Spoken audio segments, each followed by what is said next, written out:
Because right now Yes. it's 8:30, which means it is time for us to go live, boys and girls. And by saying that, your host, our silent partner and magic behind the scenes, is going to let us go live here in a minute. And do you have that live stream resource? Oh, we're doing that at the end. That's right. Morning, David. Morning, everyone. all right. Just to let everybody know, we are going to be going live on social media for about 30 minutes. We do want to see faces as well. So if you would like to show your face and meet us and greet us,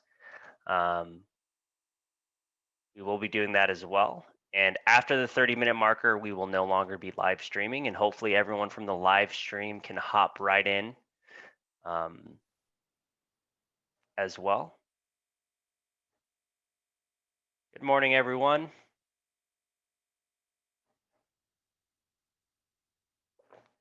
David was here last week too. And I missed last week, so. That's right. You did, Jason. And maybe we start off with the question from last week that I couldn't answer because it was more civil related.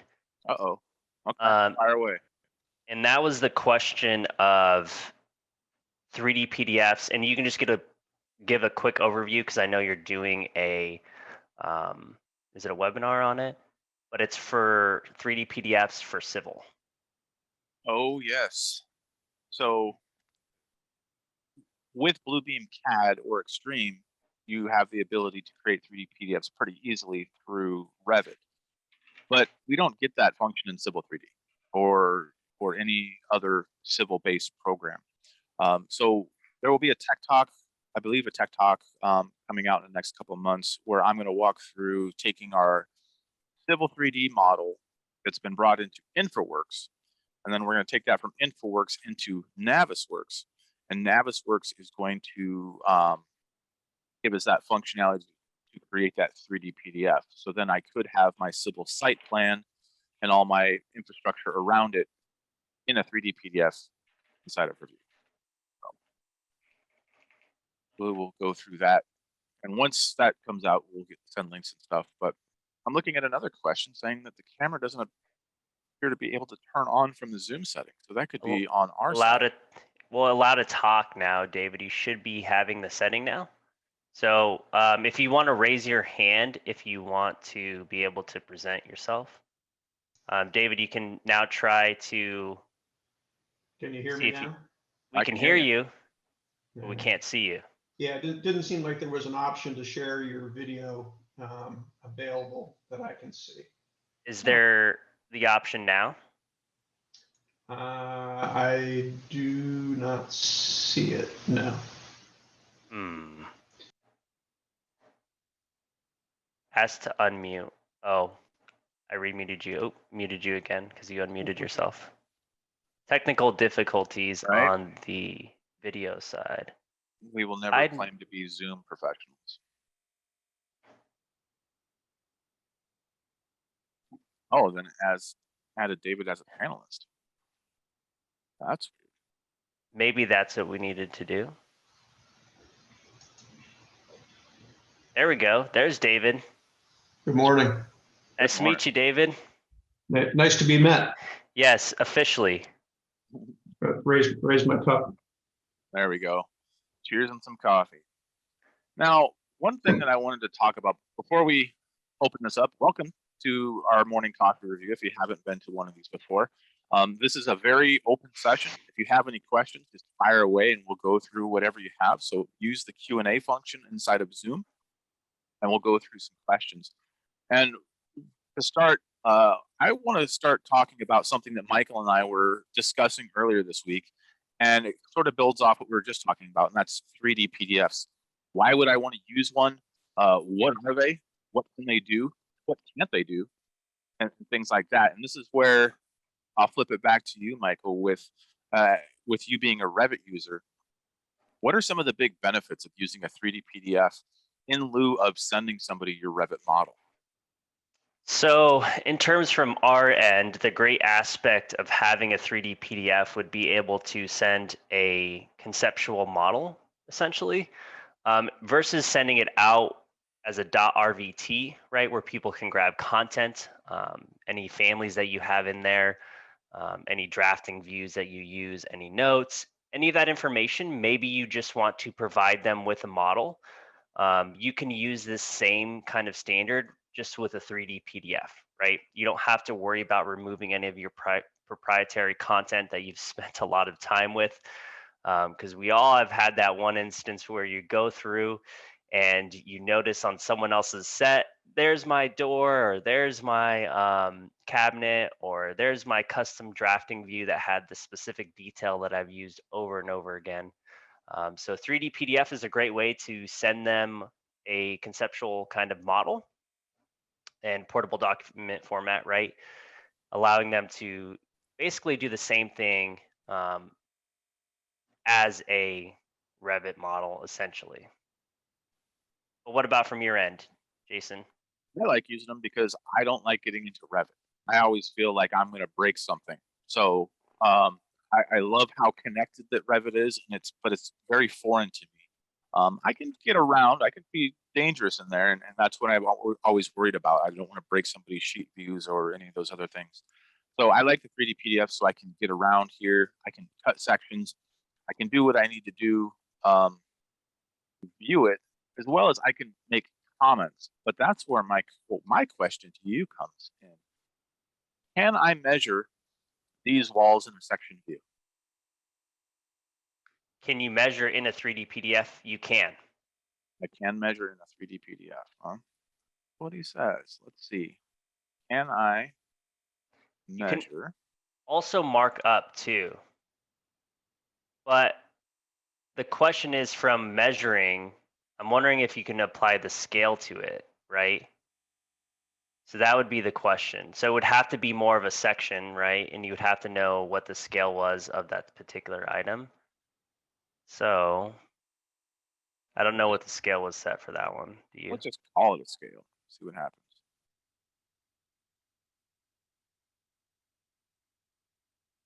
Yeah, it doesn't let me measure. What if you do it from a section view of just the item? Yeah. So let's see. No, I meant like a foreground view, but like that. yes. There you go. Yeah. So if I wanted to measure this wall here, can I do it? I know you can comment. I know I can comment. That works fine. But my measuring tools don't seem to work. Let me use a quick little Google search. But I can leave a comment. David also said that it is a smaller file size.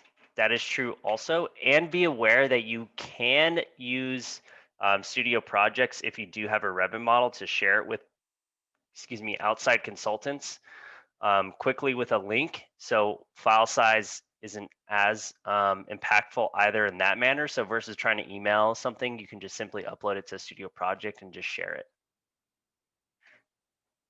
As we go through here, let's see. All right, have a good one, David. Thanks for stopping by. Oh, you'll be back. Great. We have no questions coming through on the Q&A side. And yes, we do. Right, so right as I spoke.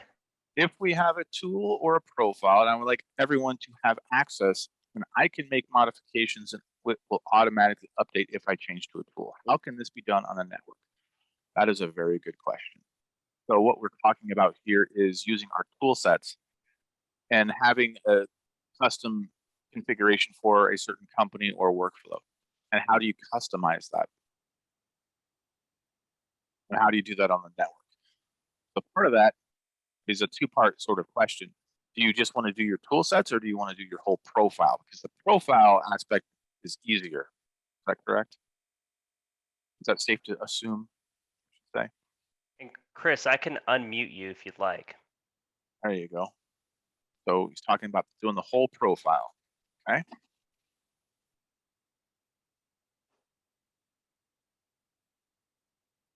So our profiles are managed in the review application menu. So top left corner, go to profiles. Here's where we can manage our profiles.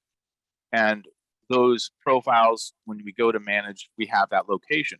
By default, they're going to be on the C drive, and we can put those on the server. So if I wanted to import a profile that was on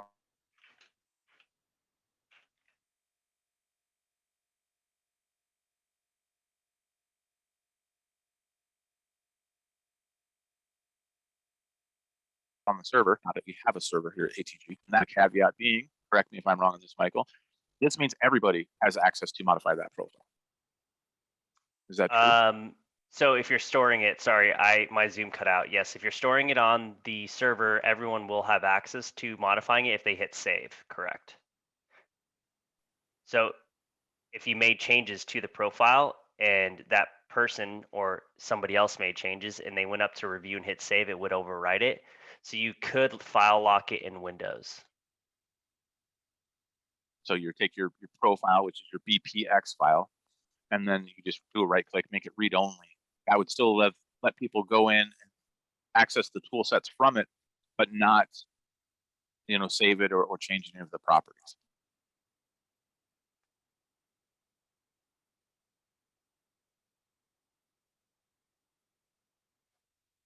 Excellent question.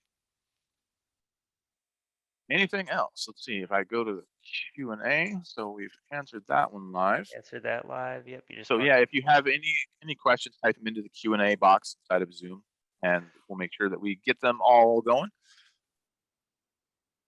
Ryan, can you? I'll let you take this one, buddy. The question is, can you speak to the integration of Bluebeam Sessions with BIM 360 from Autodesk?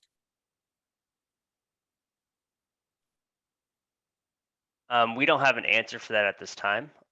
Ryan, we can take it off air and I can shoot you an email about the integration with Bluebeam Sessions and BIM 360. Does that sound good, Brian? Unfortunately, I can't answer that. We don't have an answer to that yet. Yep. Thank you. There are solutions that exist, but it's not cut and dry because remember, these are somewhat competing software. You're welcome, Brian. Thanks for the question. There are live integrations though for Procore, and I can speak to what you would do with Procore, right? So Studio Prime allows for integration. Procore, you have your documents stored in Procore. You could essentially have your PDFs start a session. Then you would have the session, you'd mark it up, and then once you close out the session, it would upload the new updated sets to your Procore environment. And Jason just brought open Studio Prime. Another great thing about Studio Prime, it is an additional subscription. You can automate the way your studio projects look by automatizations. You got that? I don't know. Do you got that, Jason? Because I know. But yeah, so if you click on that right there, Jason, for me, you can go through and if you've already created a project with a ton of folders and the way it's gone, go and hit create new.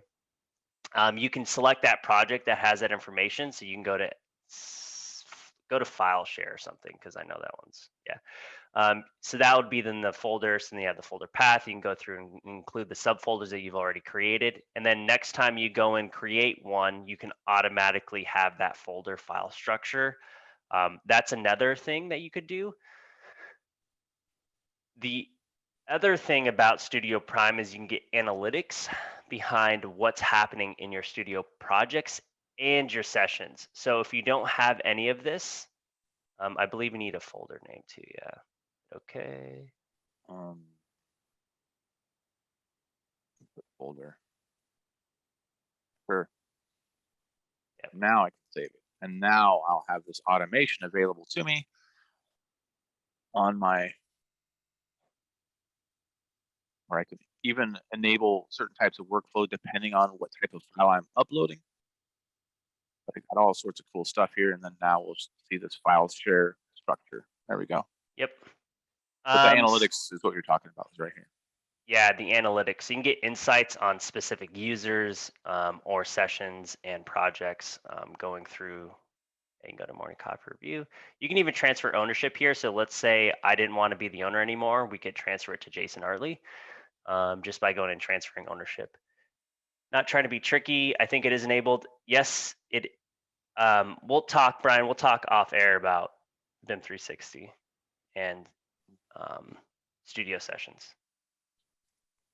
Now with this And Tom. Okay. Prime, Tom. is there an option to erase files from here, or do I have to be a part of the live Bluebeam session?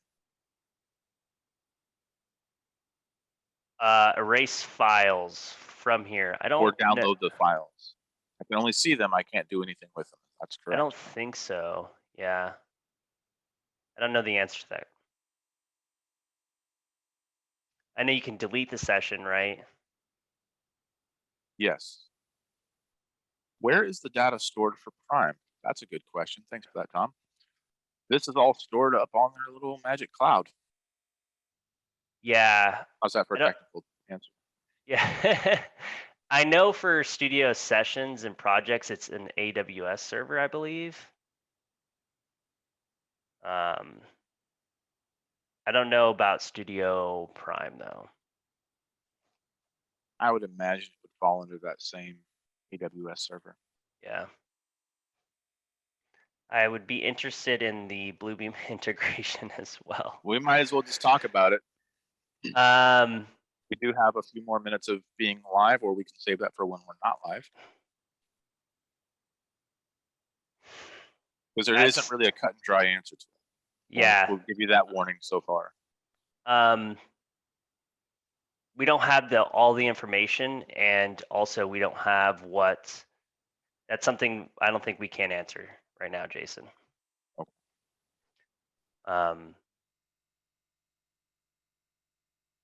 Cost for storage in subscription.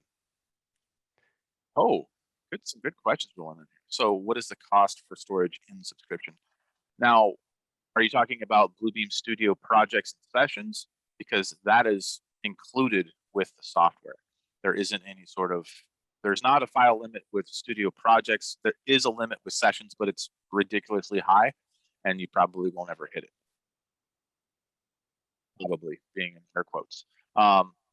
So there isn't an additional cost for that. The Prime stuff that we talked about, this is an additional add-on in subscription cost depending on how many licenses you have, but this isn't actually adding additional storage to your files. Yes, and if you want to grab information from specific people, you have to add them under users. It doesn't just pull from your licenses that you have, right? So if you want to start seeing data from specific users, you have to add them by their Bluebeam ID in the users area. Correct. Another question, where does Bluebeam store temporary files in case it crashes on me? So that's a fine question. I don't really honestly have Bluebeam crash on me that often, so I never really mess with the temporary files as I would with other software. Where you mean crash? It would be where the file would store natively.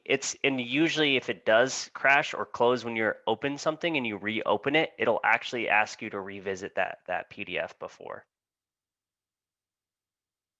So like if you were to edit a document right now, Jason, you didn't save, you just hit escape, it would, I don't know if yours is going to automatically do it. Mine usually does. Will it save? Yeah. So if you just make a markup or something.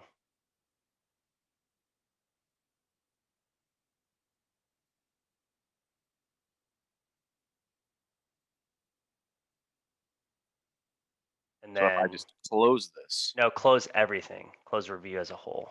Yeah. Just hit don't save.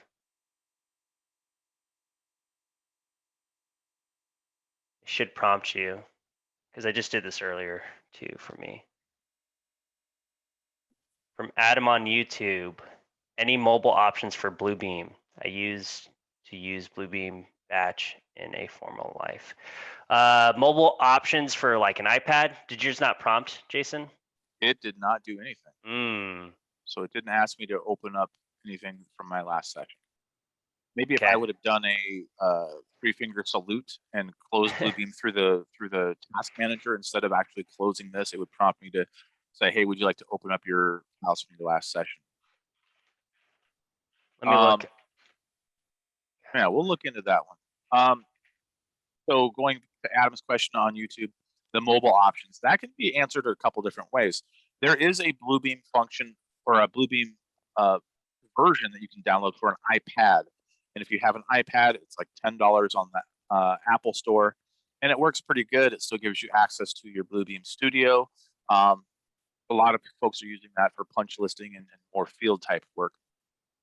Your other mobile option would be drawings, using Bluebeam Drawings, where anywhere you have an internet connection or a browser, you can access some of your files that way as well. Have you talked about Bluebeam Drawings here on Morning Coffee Review? I don't think we have. We haven't. So again, Bluebeam's the company, reviews one of the softwares, and Drawings is another software. Will, I just sent you the link, well, not the link, the file extension to your cached PDFs.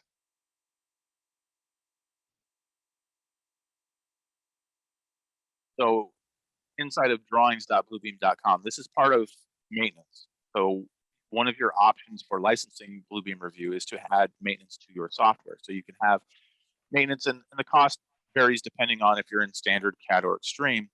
But in addition to all those updates and new versions and access like that, you also get access to Bluebeam Drawings, which is going to give you the ability to publish sheets and settings here. So anywhere you have that that internet connection, you can actually go and view some of those sheets.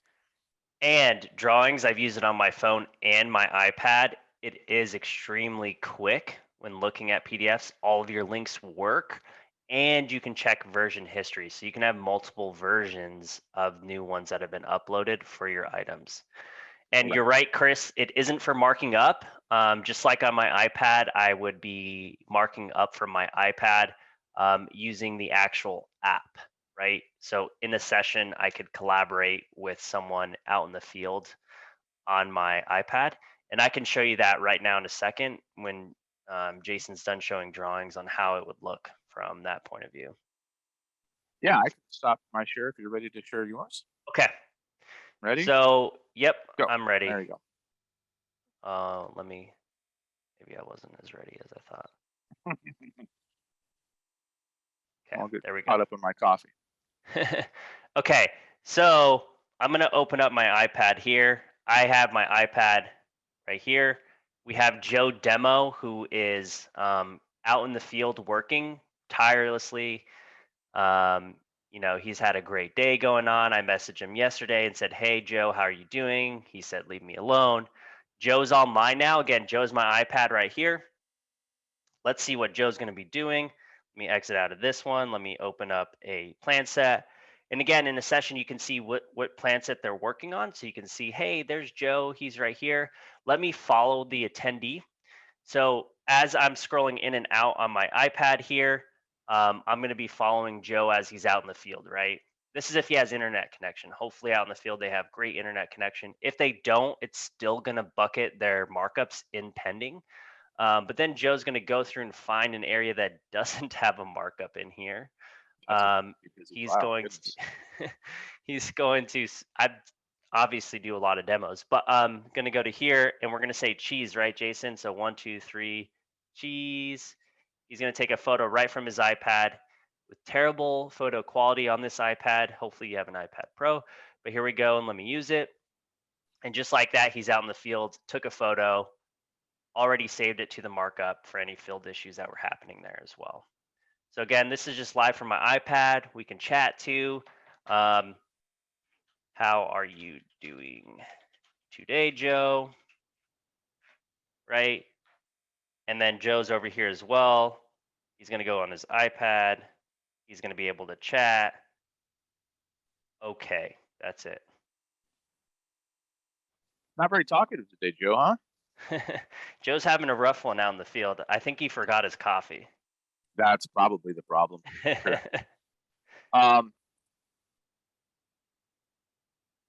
Good question here from Adam. Do mobile apps allow password protection? So that could be go a couple ways. We do have the attendee access restrictions that we can put on the studio session. So just like Michael and Joe are demonstrating now, where they're a part of a studio session, that those restrictions can be in place to allow a level of security to keep other folks from getting in there. But as actual password, I don't know if that's possible. Yeah, what do you mean password? I mean, it's if your mobile device has a password, right? You still need a password to get into session. So there's one level of protection there. Plus, you have the ability to restrict attendees by email address. So there is protection, but it's not necessarily a password per se. Another question, is training available for field workforces? Absolutely. Yep.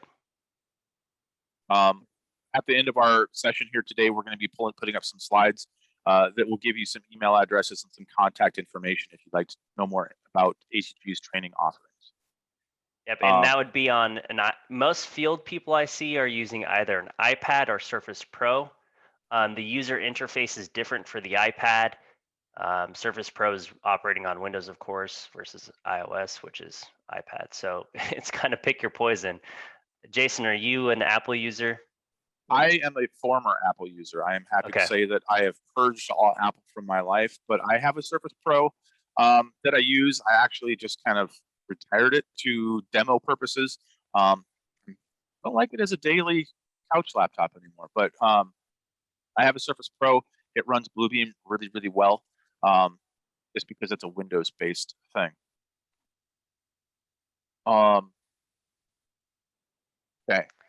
Going back to Adam's question, PDF password implementation. Oh, so not just a PDF, just a file protection. Oh, okay. So yes, you can. So if you wanted to lock a PDF, right? So, wow, this profile is different. I'm like, where's all my stuff? Right? Profiles are fantastic. Yeah, so go into document here. You can go to security, or for all of us that love hotkeys, Control L. And you have the ability to apply a lock to this specific PDF by changing the permissions here, and you can see all the items that you can go through and lock.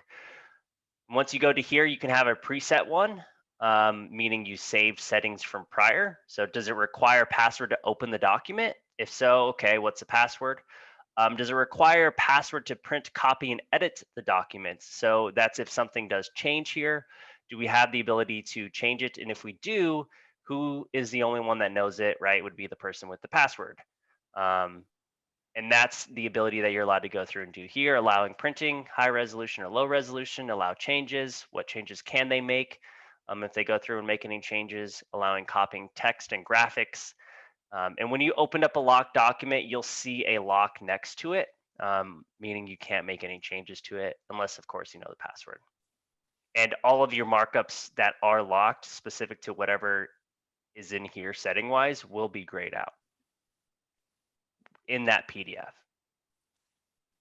And then can that password protected PDF file then be loaded into a session for use with a mobile to try to tie everything back together? I would imagine it would work just fine. Yeah, it's iOS document format, so still, yeah. Good question. Thanks for that, Adam from YouTube.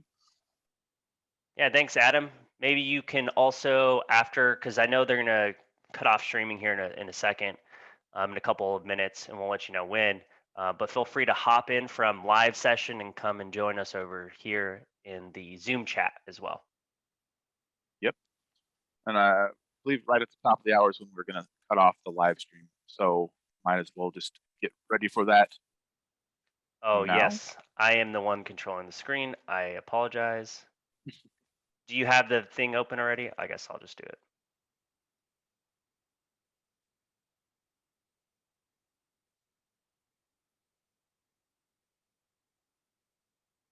I wish we knew the hotkey for presentation. I don't think that there is one, but this is something I'd like to figure out too. So this is for everyone on the live stream. We'll be cutting it off here shortly. So come back and join us in the Zoom chat. It's still going to be going on for another half hour or so. If you're jumping off the live stream, I would love to see you again on Thursday. I'll be doing a webinar with Bluebeam Party Tricks. So we're going to be going over some of those things that are a little lesser known, small little tips and tricks here and there. I'm not going to say if we're going to do 20 or 40 or 10. We're just going to see what happens, and we're going to show off some tricks. So I hope to see you there on Thursday. You can register at our events page at atgusa.com. Yes. And also for everyone that's live, we do this every Tuesday at 8:30 CST. For all of us that reside over here on Pacific time now, it's 6:30. It's a little early, but hey, rise and grind, right? That's why we got our coffee. See, the matching coffee mugs was a thing. I can't promise we'll do this every day. So this is a special thing just for you guys today. It is. So we still have some more questions. We'll stop the live stream there, and then we'll keep going over to our continuation on Zoom to answer some of these questions. So the first one up in order is coming from Carson. Is there a way to map the XY coordinates of a ticker count on drawings? Ticker count meaning like a markup if it's placed on a coordinate system. I'm gonna toss that to you, but I believe you still have the ability and then to export see the data to Excel. If your column was set up right for your X and Y, so there you go, you'd set up your X and Y column, because they want to calculate the distance from like a CCTV camera to the IDF room of several floors. Because you could have a dimension or a polylength dimension where you could physically measure the distance, which would show cumulative distance measured in your markups list. But X and Y, it should put that in. So if you drop in a symbol somewhere. Yeah, I thought I had a. But that X and Y is going to be in relationship to the sheet, not necessarily the drawing model. Right. So if you had a site plan or something, it's not going to give you actual northings and eastings that you would see in a civil or survey based drawing. But you can see the X and Y there, as Michael's demonstrating, of where that particular markup is in relationship to the page size. Correct, on the page itself. Yep. And comment from David is that you can use rise and run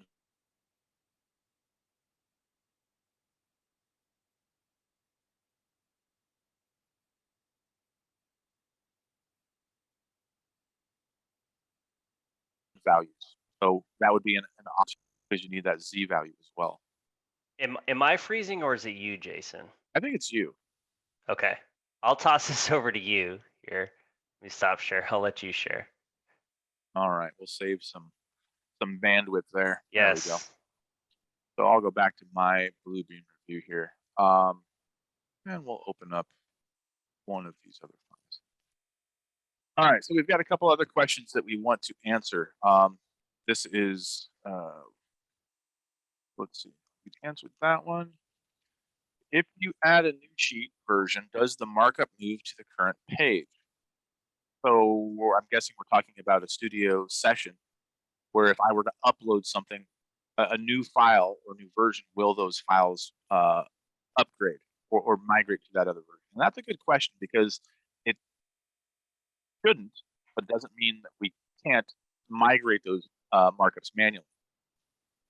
Meaning that if I open up a file here that has a bunch of markups on it, oh, I like this one. Got just a ton of stuff. I can always go to my markups list at the bottom, and I can export those markups here, where if I export them, then I can then import them conversely on the new version of that file. I can also use those markups to compare those versions of those files to see what has been addressed. He's asking, Chris is asking in a session though. I don't believe you. Not in studio. Yeah, not in a session. You have to do it outside the session. Yeah, you have to do it outside the session and then bring it into the session. Correct. Good question. Thank All right. This has been I got a good question so here I guess from Brian. I guess Jason is the only one freezing, not I'm Michael. Okay. Uh-oh. I was wondering, I'm like over here waiting for it to load, and I'm like, I'm wondering how I look frozen. But okay. Thanks, Brian. So, I didn't know I was freezing. I thought you were freezing. Whoopsie. Yeah, All right. I must have the awkward pause face too. They're like, why is Michael paused? All right. Well, we'll keep going then. Question here from Brian. Can you ease restrictions, or do you need to in order to set or to let field workers change the status of somebody else's markups? This is a very good question coming about Bluebeam Studio sessions. So I'll open up one of my session demos. And I do believe I have a file in here, documents, stuff. One of these has stuff that somebody else has done. So if I go take a look at my markups list, oh, looks like it's all me. So let me open up another file here that has some markups that somebody else did. Here we go. So my coworker on the civil team, Brian Tanner, was a part of this session, and he added this markup. This is my studio session. This is a file that I uploaded, but this is his markup, and I cannot do anything with it. I can't move it. I can't rotate it. I can't change the color. I can turn it off, I believe, but I can't modify it. And that's where Bluebeam is giving you that protection that no matter what you do, we can't do this. Even in an administration scenario, I can't turn that off. So how do I ease those restrictions? I don't think you can. You can change a status though, in like accepted or I can reply to it. well, you can double click on the status and add a status to it too, saying Right. I did accept it, or it is completed, or it's not completed, right? Statuses are still addable as well. Yes, I think that's what the question was. Status, right? Yep. Yeah. So you can change the status, and that's open to everybody, but they can't actually modify that. So thank you for the question. Done. Any other questions? Type them into the chat. Those have all been answered live. We're doing pretty good on getting things caught up here. Yes, we are staying on top of the questions. Is Caitlin still in here? Yes. I would be interested in the Bluebeam integration as well. Yep, we will write that down and get to you as well. And it looks like Gary Rogers raised his hand. So how do we do that? Allow to talk. There we go. Yep. Gary, you should be able to talk now if you like. Maybe. If I ask you to unmute, there we go.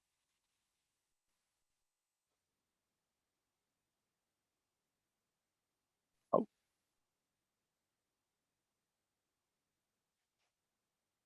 Maybe it won't let you work. Let's see. I may ask you to unmute again. You raised your hand so nicely. He just has to unmute himself. Yeah. Okay. If he wants to talk. Oh, there he is. He's unmuted. They're bumping right out of the session. Oh, okay. We can hear you. What's your question, Gary?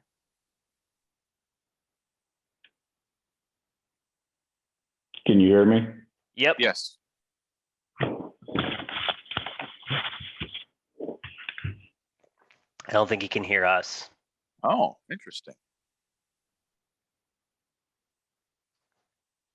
Looks like you're having a little issue with your mic and speakers, Gary. So we'll let you figure that out here. Chris asked, can you do a sequence with 2 numbers? What does that mean? Sequence value with 2 numbers. So you know how you can create a sequential markup? No. I think you froze, Jason. Uh-oh. Or is that your thinking face? Well, okay. They're both about the So same. Jason's frozen first. There we go. Jason's back. He's talking about a sequence or a count, right? So Oh, can you, yep. So can you add two numbers? Are you saying a 2-number sequential? So here, I'll share. If you want to share, let me share. there you go. So when you're going through and making a count or a sequence, let me go up to here. Let me go and place one. I'm going to go and just make something here, and we'll just do one, and we'll do a little shape around it. There we go. Alt-Z. There we go. If I wanted to be able to place this in my document as a visual and itemize every instance, yes, every instance, I always say that backwards, you can. So if I go to here and go to my tool sets and go to my recents, I can't do anything from here. It needs to be dragged up to my recent tools or another tool set. But then you can right click and say sequence. You can define it. And again, you can say what style you want, if it's alphabetical, numerical, I guess Roman, right? I guess, what would you say those integers are, which are numbered I believe values? those would be Roman, yeah. Okay. You have that ability here, so I'm just going to do numerical. And I can start with a different prefix or a suffix. So I guess you could add a secondary one here. For whoever's question that was, I forget. I think That it was was Chris. Chris's, and he's wanting to add 2 numbers. So let me add one as well here and see if that works. I think this is a stationary prefix, so I don't think it's going to increment with it. And then you can Now- start your increment at a different, yep, go Jason. Are you wondering adding 2 numbers like a formula? Because that's a different sort of question versus adding to the sequence. Okay, so that's not the question. The formula is not the question. So I think you're on the right track here with the sequence. Yeah. I don't know if you could add 2 number values, two numerical value numbers to it. But you can do this, and you can say, hey, is it going to be one document or page? And as you go through and place this sequential one, right, it's going to increment in value. And there's my suffix suffix there that I added. But can you add 2 in the shape? I guess, let me see, because here, let's do this. So we'll do 1 here. And then I don't know what it's going to grab. And then 1 here. Well, actually, we'll just make this 2, so we're not confused. So what I was trying to ask is, you have numbers above and below, both at the same. So you want the top number to still be odd and the bottom number to still be even. So you have 1, 2, then the next markup is 3, 4, and the other one is 5, 6. Okay. So Alt The Z. top one changes and the bottom one changes at the same time. Ricky. So let's do this. So the thing is, when I'm grouping these, it's going to go off the latest one that I selected. So if I group this, let's see if it's going to increment them both the same sequence.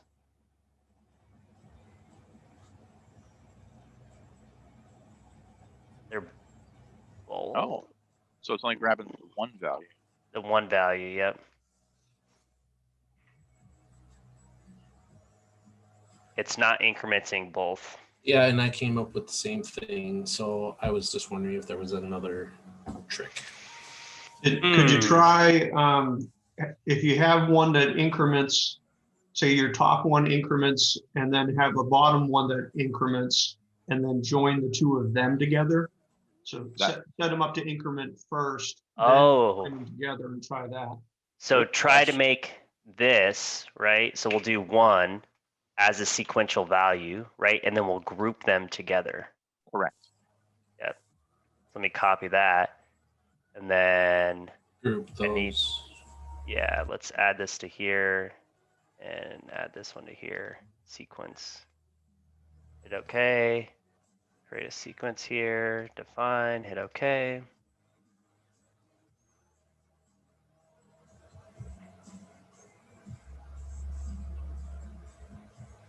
I can't group them.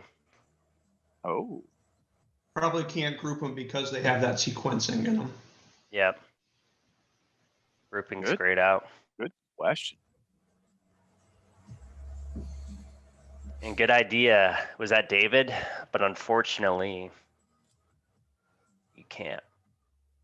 Maybe in version 21.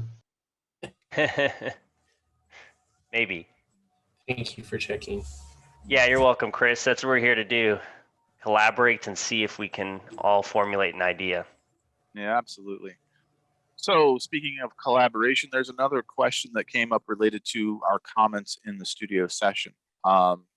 Gary had thought that he had read in the most recent version, you could edit or take ownership of comments if someone was no longer part of that session. Yes, you Oh. can, but you have to boot them.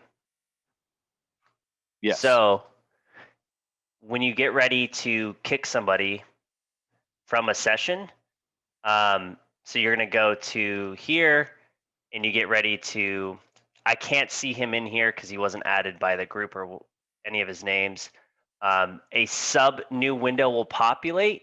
And from that sub new window, it'll say, who do you want to transfer ownership of those specific markups to? So when you deny access from a participant that is in the session, that will then give you the access to saying, who do you want to give ownership of those markups that Jason Artley made to? Mm-hmm. Good question. Another question for David. Do you have experience using dynamic fill to make multiple measurements from the same fill? So an area and a perimeter at the same time using the dynamic fill tool. Yep, so I actually did a quick tip video, right? Yes. So that's on our YouTube page as well, detailing how to do this. So if you want to go and check it out, but I'm also going to do it here. Let me just apply the scale for dynamic fill. Let me just actually, I think this, just go to here. 16th. And then we have dynamic fill right here. It's J for the hotkeys, or you can go to tools, measure, and dynamic fill. Now that it's calibrated, I'm going to go and say, we'll just use this electrical room as an instance. You can use the boundary because that would limit things that go past a certain area, but you need this scale bar to set up some settings first. So like boundary size. If you have a finer point or more refined area, that's probably what you're going to want to have is this all the way down, because the boundary size is exactly what this is. From here to here, it's not going to bleed past this area if I went from electrical room. The boundary size is the thickness of this line here. And then you have the fill size. So how much fill are you going to be putting in an area? So more refined, right? Smaller point. How quickly is something going to fill, right? Because you're spilling a bucket of paint. I like to kind of equate it to those good old clip art days. If you remember painting in things, I do. Kind of the same thing. You're spilling a bucket of paint into an area. And this is the fill speed that it's going to happen at. You also have edge sensitivity. So is it going to go over thin lines or not, right? So is it going to spill over thin lines? Yes or no. It's going to be high sensitivity when it encounters specific lines. And then from there, you set everything. You can say whatever the colors are that you want to associate it to, right?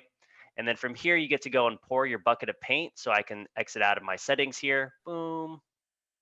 There we go.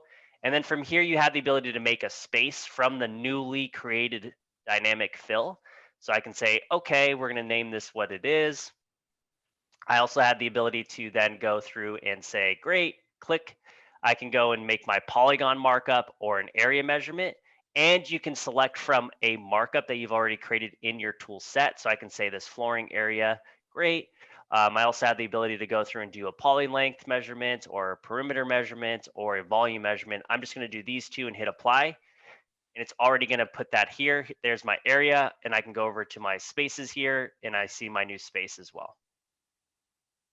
So you can do multiple things at once, all using the same toolbar, just depending on what you're selecting after your dynamic fill has calculated that area. What's the advantage of using spaces? That's the first I've seen that before. Oh, these are so cool. This is going to blow your mind. So you can actually, and I did this with Matt yesterday or the last week, who asked, well, what are spaces, right? Because I said rooms are spaces in review. So you can print out rooms from Revit, right? We all have made rooms before in terms of the architectural area within Revit. You can export your rooms as spaces, so Review sees them as spaces in Review. Or you can just create your own spaces. It's completely up to you. From here, I'll go and open a document that already has them in here. So let's go to here and spaces, export from Revit, boom. So this document already has spaces exported because they were seen as rooms again from Revit. And they're already over here numbered as well. So I can go through and select them. You can change their colors if you wanted to as well. So you can right click and say properties if you want to start doing a little color key code here, because maybe you're doing a space management or something like that. You can also go through and create a little snippet, so a snapshot, or create an area measurement from your space as well if you wanted to. So here's a snapshot of the bath. Maybe I'm trying to get a more refined view of it, and there we go. But the additional part, and maybe from a quantity takeoff perspective or an estimation perspective, or even a punch walkthrough, right? Kind of listing. Punch walkthrough. Yeah, especially punch walkthrough. You can go through here. Let me add a new profile. What field issues you think Jason has most of them? Okay. Yeah. So from here, I can say there's paint issues, right? I'm going through, I'm walking. Okay, well, which rooms have paint issue, right? So spaces, again, will allow you to understand where these are placed, because you can organize the data down here in your markups list for those by the spaces if you wanted to. So you have the spaces capabilities for it as well. Let me switch back to a different profile here. Filter out that data by spaces. It's way down here. Boom. So you can, again, organize your markups list by a column if you click on the column itself. And now over here, I can see, great, bath 1 has a painting issue here. What is it? Comments touch up. Do you have anything to add to that, Jason? It's just a really handy way, especially when you have busy floor plans or even civil sites or anything like that. If you want to focus the viewer, whoever's looking at the red lines or the markups or the punch list items, you can really focus it on, hey, this room or this parking lot or this green space. Spaces are a great way to further categorize what's going on inside of your PDF file. Agreed. Cool. That's a new one for me. Thank you. You're welcome, Excellent. David. Happy to hear it. And that's what we're here for, showing you some tips and tricks, things like that, and learning from you all as well. Alrighty. Questions? While you look over that, I'm going to go to help. For all of us that didn't know, you can look at your keyboard shortcuts here. Whenever I'm doing trainings, I don't ever print it out because it's very long for all my keyboard shortcuts. Right. But I am going to look for presentation here, and it is presentation mode. Control Enter. So Control Enter. Look at that. Ooh, cool. I didn't know that one existed. We learned something new today, Jason. I like it. Now, one question that has come up before, and I'm pretty sure I know the answer to this one, but this default list of keyboard shortcuts says default keyboard shortcuts right on the top. If you modify your keyboard shortcuts, this does not automatically update, correct? I don't know the answer to that. So if you were to modify your presentation mode from Control Enter to Control P, the next time you go print this out, it's not going to say Control P. I'm pretty sure this is just a PDF file. It's not live. Correct. Yeah, this isn't dynamic. It's static. So is there a way to print out your customized keyboard shortcuts? I don't know. Do you know the answer, Jason? No, I don't.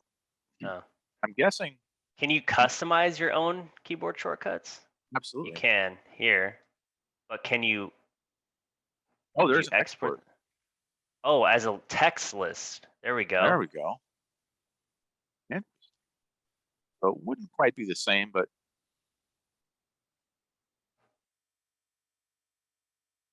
there's presentation mode in there. Yeah, I'm wondering All what right, the so now settings you've be. teased that it's possible to make your own keyboard shortcuts. You got to show us. There we go. Well, let's see is there one for presentation mode? Well, we found the Control Enter, but make a new one for Control P or something like that. presentation. There we go. So you can. Oh, it's not telling you. I don't You have want to to. reassign it. No, I can. Oh, I just don't want to reassign it because then I'm going to lose my default. So as instructors, we don't try to learn as many hotkeys as we can because then everyone's going to ask, what are you doing? Or how'd you do that? But also, I don't want to change my default once we're there. I guess I could restore to default. So let's assign it to something different. Let's assign it to, I don't know, Control P. Hue. No, that's already call out. Okay, control. Do I have to hit control plus P? There we go. At the same time. Oh, it's assigned to That's print. print. Oh, I have a whole different. Oh, it's seen as F1. That's help. G, what's this one? Shortcut is reserved. Great. What about F12? Okay. Welcome to review. Okay. But yeah, so you can go through here if you find a great key pattern that works for you. So let me do. I can't. I had to use control maybe M. There we go. So there you go. You've reassigned Control something. M. So when you redo Control M now, it will be your presentation or line or ellipse or circle or whatever else you want to do. You can easily customize all of your keyboard shortcuts. So for those AutoCAD users, you can make this look pretty similar to AutoCAD as far as arc and line and stuff like that. So if you've got the time, knock yourself out. And of course, export those things. So when you get a new version of Review or you get a new computer, you can export and import them to make sure that those files come over and you don't have to go through that whole process again. Or standardizing a firm, right? That'd be another one as well. Another question, what is the best way to import a signature in Bluebeam Review? As an image? Or I guess the question would be, how are you going to be putting or placing your signature? Because there's a couple different ways you could do it, right? From paper. So let's say we've got a scan of a signature that we want to import as our signature. Yes, so that would be an image, right? That you could then create as a PDF. If you didn't know, you can create images as PDFs as well. But the question comes down to, so that answers how do you bring it in? You would sign it, scan it, and put it in, right? Or you can use the signature here, and that's what my signature kind of looks like. Or if you have a Surface Pro or an iPad, right, you could sign it there as well. Mm-hmm. But the question for me would be, how are you going to sign it? Are you going to use the signature here to do it? Or are you going to use a stamp, right? Because you can do it from a stamp here.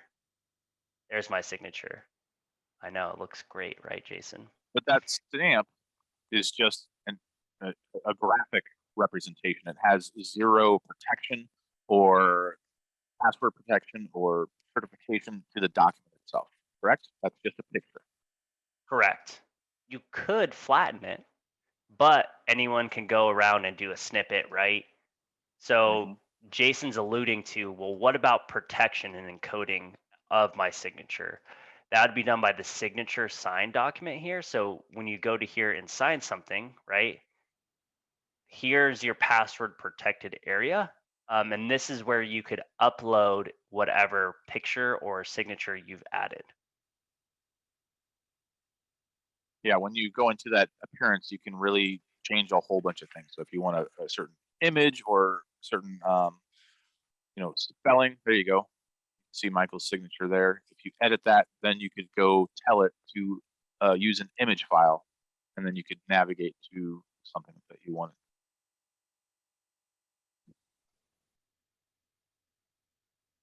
There you go.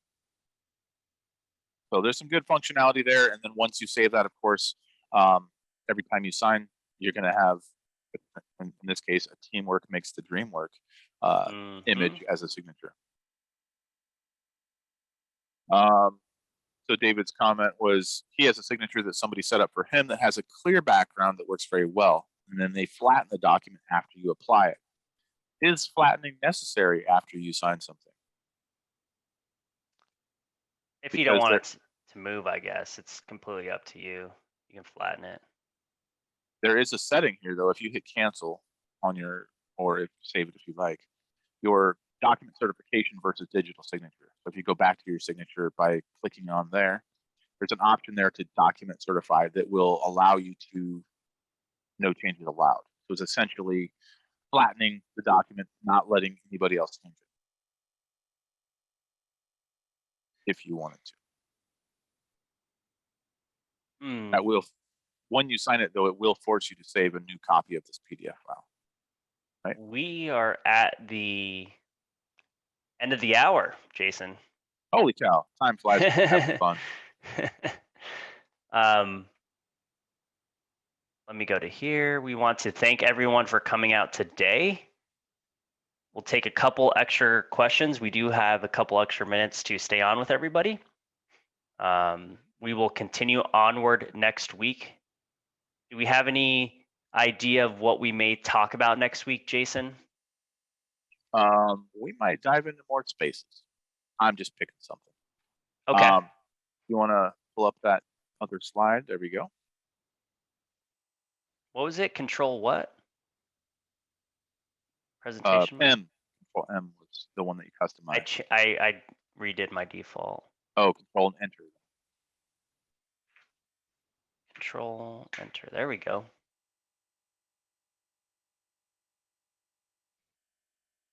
All right. So we've got all these. We've got a lot of great stuff on our webpage. White papers. We've got a link to the Bluebeam 30-day trial if you haven't done that already. Our YouTube page is packed with information with tips and tricks and other webinars and coffee reviews that we've done before. As mentioned, I do have a webinar coming up this Thursday. Join me for some party tricks right at noon Central. That'll be March 18th.